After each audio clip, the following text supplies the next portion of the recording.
Isang pusong tapat na sa'yo'y nagmamahal. Isang pusong sa'yo'y walang...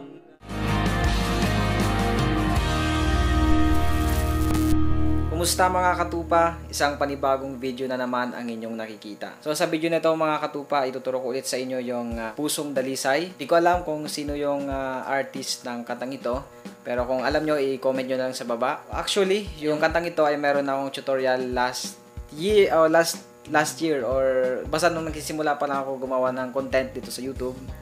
May ginawa na akong tutorial dito sa kantang ito. Pero gagawan ko ulit siya ng tutorial para maging mas malinaw sa inyo, sa mga nagguluhan doon. Kasi baguhan pa lang ako noon, kaya medyo hindi ganoon kaganda yung quality ng video doon, tsaka yung pagtuturo. So by this time, mayroon na siyang lyrics sa ating screen at may corresponding chords para mabilis ninyo masundan. Pero bago ang lahat mga katupa, gusto ko lang pasalamatan yung Arise PH. So sa t-shirt na to, so galing to sa kanila, Arise PH. So ito yung pinadala sa akin, Christ is enough, na nakasulat dyan. At sa likod, ito yung makikita nyo. So maganda yung t-shirt na to, at kung gusto nyo bumili ng ganito mga katupa, pwede nyong bisitahin yung kanilang shop nila sa Shopee na nasa description box yung link. So once again, maraming salamat Arise PH. So ayun mga katupa, wag na natin patagalin pa ang video na to, tayo magsimula na. Itong kanta na to ay isa sa paborito kong kanta. Wala tayong ibang dapat naisin sa Panginoon kundi ang isang pusong dalisay.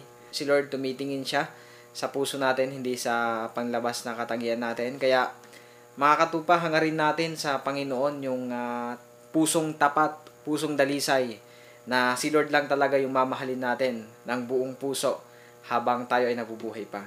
Kaya sa tutorial na to mga katupa, I-encourage you na kapag natutunan nyo yung kantang ito, I hope na kantahin nyo ito sa Panginoon, na talagang tayo ay tumudulog sa Lord, na humihingi tayo sa Panginoon ng isang pusong dalisay. Kaya God bless mga katupa sa tutorial na to. Sa tutorial na to, ang ituturo ko sa inyo ay nasa key of C. Pero may kapo tayo na gagamitin sa may first fret. Bali, C sharp na yung ginagamit natin ngayon. So, again, inuulit ko, na lagi ko sinasabi sa mga tutorial ko, kapag sa tingin nyo ay mataas or mababa yung key na to, pwede naman kayong mag-adjust. As long as ibabagay nyo sa mga, yung kaya ng boses nyo. Pwede kang hindi, kung wala kayong kapo, pwede kayong hindi maglagay ng kapo. Yan. At kung gusto nyo na i-adjust pa dyan yung kapo, kayo nang bahala dyan. Narito naman yung chords. Yung lahat ng chords na gagamitin natin sa buong kanta. Una, meron tayong C major. Gagamit tayo dyan ng G major, A minor, E minor, F major, yan, yung clip na F. And then pwede nyo gamitin yung, ito, ilalagay nyo lang sa may, yung index finger. I-replace lang natin dyan sa may first fret, second string. Okay? Yan, i-mute natin yung nasa taas. And last one, gagamit tayo dyan ng D minor. Yan. At sa strumming naman, yung gagamitin natin dyan, down, down, up, up, down, down, down, up. Bagalan natin. Down, down, up, up, down, down, down, up. Okay. So, lagi nyo tatandaan, yung down up sa may dulo, yun yung laging paglilipat ng another chord. Kumbaga, yun yung pinaka-buwelo natin para maganda yung kanyang pag-switch. Okay? So, dyan sa ating strumming pattern, meron tayong dadaanan dyan na running chords. So, ibig sabihin, merong part na hindi natin kukumplituhin yung strumming. Kumbaga, i-half natin siya or hahatiin para sa paglipat sa another chord. So, mamaya naman, masusundan nyo to kasi i-demo ko sa inyo together with the lyrics at chords sa ating screen. So, ngayon naman, i-apply natin yung strumming pattern dito sa ating intro. So, magiging intro natin dito. Actually, dun sa may pinagbasehan ko ng chords, wala siyang chords for intro. Kaya, gagawa tayo ng sariling intro na chords. Kayo rin ang bahala dyan kung gusto nyo gumawa. Pwede rin. So, but this time, gagawin natin C, A minor, F, and G. Yan. Play natin yung ating strumming pattern.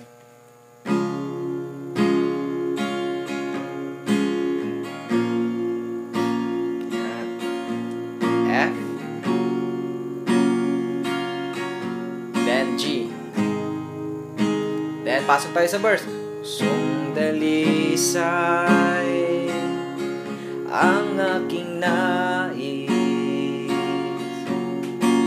nalikain mo Diyos para sa akin. Then, repeat lang yung lyrics na yan. Ayan, kung mapansin nyo dyan sa may pagpasok natin ng verse, nasa G pa lang yon. Pag end ng intro, pusong dalisay. Yeah. Kung hindi nyo naman nasundan, pwede nyo ulitin yung video.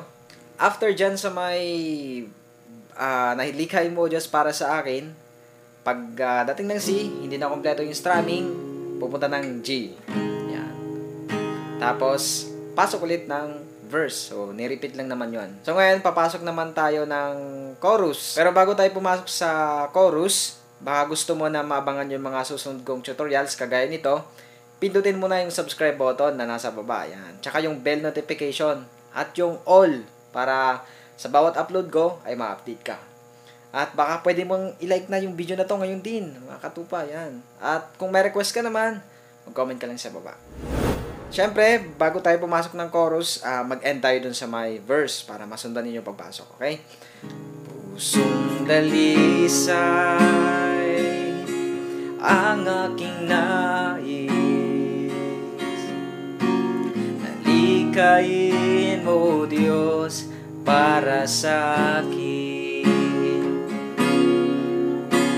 Isang pusong tapat na sa'yo'y nagmamahal, isang pusong sa'yo'y walang alinlangan, isang pusong itinitibok na ika'y parangalan, handog ko'y pagpupuri sa'yo lamang, Jesus. Yan, stop muna tayo dyan. Doon sa may pagpasok ng chorus, mapansin nyo, doon sa may end ng verse, of course, bago pumasok ng chorus. Para sa akin, sa may up, ilalagay natin yung pinky sa ating third fret, 1, 2, 3, third string. Yan. Para maging C7. Yan. Yun yung bago pumasok ng chorus. Yan. Makarinig nyo yung tunog. Yan. Then, proceed sa may chorus. Yan. Then, kung gusto nyo pa mag-repeat sa may verse, di ba, nag-end tayo dun sa may C, pupunta lang din kayo sa may G. Yan, kung papasok na ulit ng verse. So, ngayon, syempre, magkakaroon tayo ng play along para masundan niyo yung kabuuan. I think naman, nasundan nyo na kasi napakadali lang at napakaikli lang ng lyrics ng kantang ito. So, again, I encourage you na sa play along na to, kantahin natin ito ng buong puso para sa Panginoon. Amen? So, let's start mga katupa sa ating play along. 1, 2, 3. Intro natin.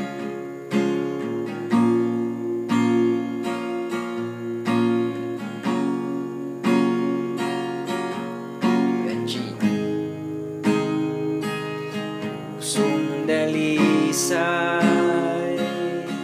ang aking nais, nalikain mo Diyos para sa akin. Pusong dalisay ang aking nais, nalikain mo Diyos para sa akin. Isang pusong tapat na sa'yo'y nagmamahal, isang pusong sa'yo'y walang alinlangan, isang pusong itinitibok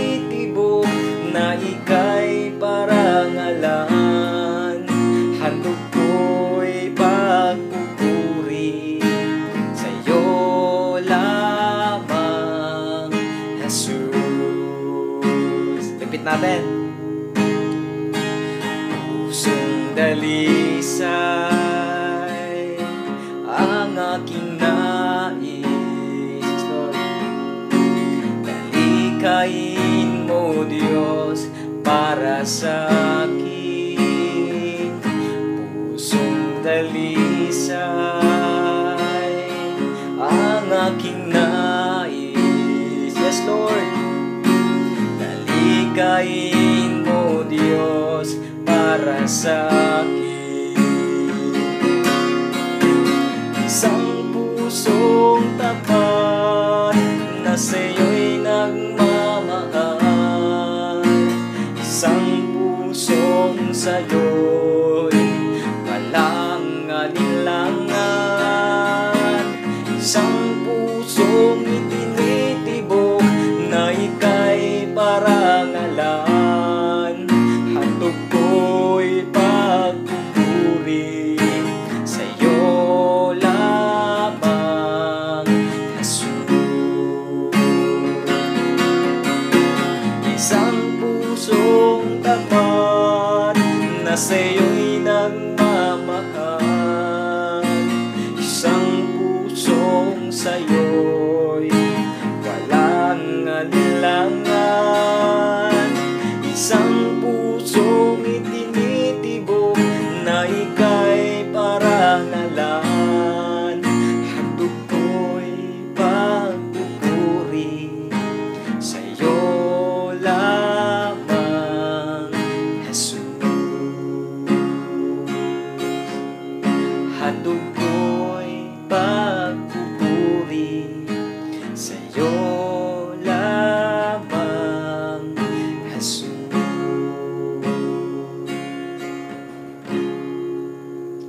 Amen. So yan, grabe. Praise God mga katupa. Nga pala, doon sa may handog ko'y pagpupuri, sa part na yan, pwede nyo gamitin yung D minor or F sa may handog ko'y pagpupuri, or D minor, handog ko'y pagpupuri. So it's up to you na lang. So yan mga katupa, let us desire ng isang puso na tunay na naglilingkod sa Lord. Talagang maging seryoso tayo mga katupa sa paglilingkod natin sa Panginoon. Maging seryoso tayo na mahalin si Lord. Every day, every hour of our lives, sikapin natin na mas mahalin si Lord ng higit sa lahat ng bagay. Dahil walang ibang makapagsasatisfy sa puso natin. Walang iba kundi si Lord lang mga katupa. Kaya magpatuloy tayo mga katupa.